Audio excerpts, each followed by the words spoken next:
Red spider mites. Oh, they are such a pain. Once they get hold of your plants, they can cause an immense amount of damage. So you need to be able to identify them and control them before they start multiplying, because once they start multiplying, they can just run rampant, whether it's inside, outside. So this video, I'm going to show you what you need to do to get them under control, and also very importantly, how to identify them. Before we get into the treatment of spider mites, let's go into a little bit about what spider mites are and what they do. So, as the name suggests, they're little mites. They're tiny, tiny little insects. They tend to spin a web around the plant that they're infesting, which is why they're called spider mites. They're also sucking insects, meaning they use their mouth parts to pierce the stems and the underside of the leaves, which then they suck the juices and nutrients out of the plants.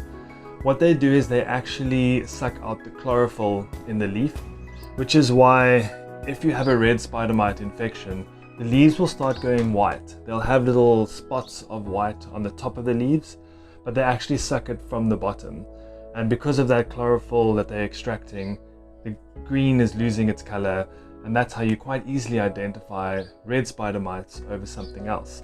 They multiply incredibly quickly. Their life cycle can be as short as 8 days.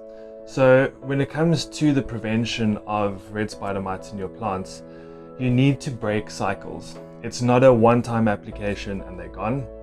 Yeah, sure, you need to do that to get rid of the adults and the ones that are currently alive, but their egg cycles are so rapid that you need to break that cycle to be able to make some kind of momentum. Something else that's important to remember about red spider mites is they tend to target beans, tomatoes, and the squash family, cucurbits. They love those plants, and unfortunately for me, I have all of those plants growing right next to each other in the greenhouse. They love a dry, hot environment, which is what a greenhouse provides. I don't want to be watering leaves because then you have issues with powdery mildew. So it is a trade-off. It's something you have to identify. The tomatoes absolutely love it in here, dry, hot conditions. The cucumbers are thriving. The beans are also doing really well. However, they all have red spider mite. But that's perfect because I can show you what it looks like, how we're going to treat it, and take it from there. So the very first step when you can identify red spider mite, which you can see in these leaves with the whitening of the leaves. If I turn them over, I can actually see little mites on them, and here right at the leaf join to the stem, I can see a little web. The very first thing you want to do is you want to remove all of the infected leaves. And you do not want to be composting these because their eggs actually overwinter in mulch, compost, other things like that. So you want to pick them off one way or another, and then you want to make sure that you throw them away in the bin, because quite frankly there's nothing else you can do, and it's such a small amount of leaves that composting is really not going to add any value. Then once you've removed the infected leaves, it's time to spray. So what we're doing here is there's a 2-cycle spray that you need to follow. Firstly, you need a insecticidal soap, and what that is a combination of cooking oil and cleaning liquid. Combine those two together and you have a really nice organic insecticidal soap that is a contact-based killer. So you spray it, anything it lands on it will kill, nothing else that comes in afterwards. So what we need to do here is take it and then spray the entire plant really well.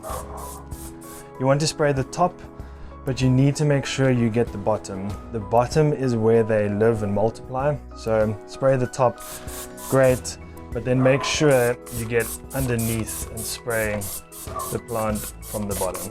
Once you've sprayed your plant's leaves on the top and the bottom with the insecticidal soap, preferably organic, which is killing on contact, so any of the living red spider mites, it's time to move into a maintenance and a cycle killing phase. So what you want to do there is you want to use a product like neem oil.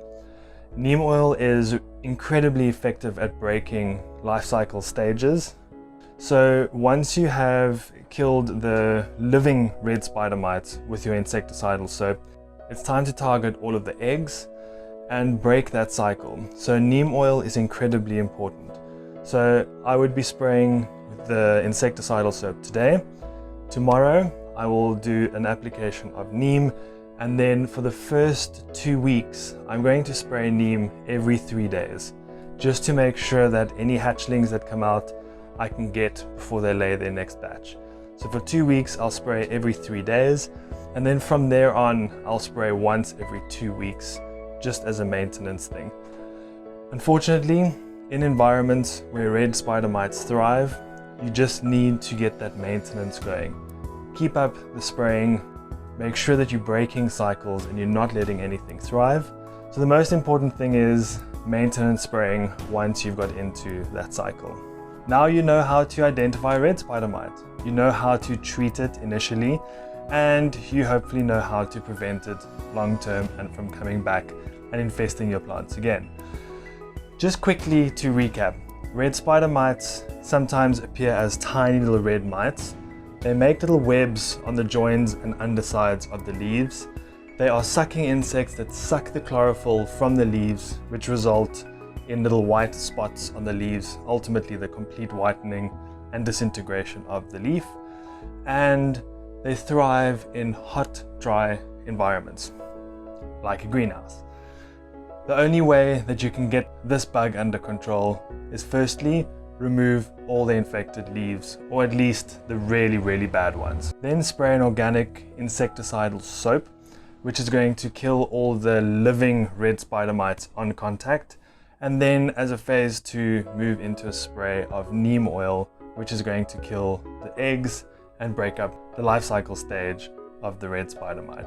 Remember, they can live as short as 8 days, and within 8 days, they've laid the eggs wanting to multiply. So you have to get on top of this to be able to win. If you enjoyed this video, please give it a thumbs up. I know you are not the only one struggling with it. I'm struggling with it.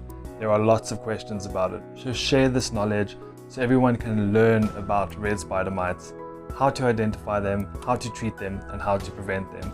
Please also subscribe to my journey so you can follow me as I develop, as I learn, as I become more sustainable in my lifestyle. Until next time, happy growing.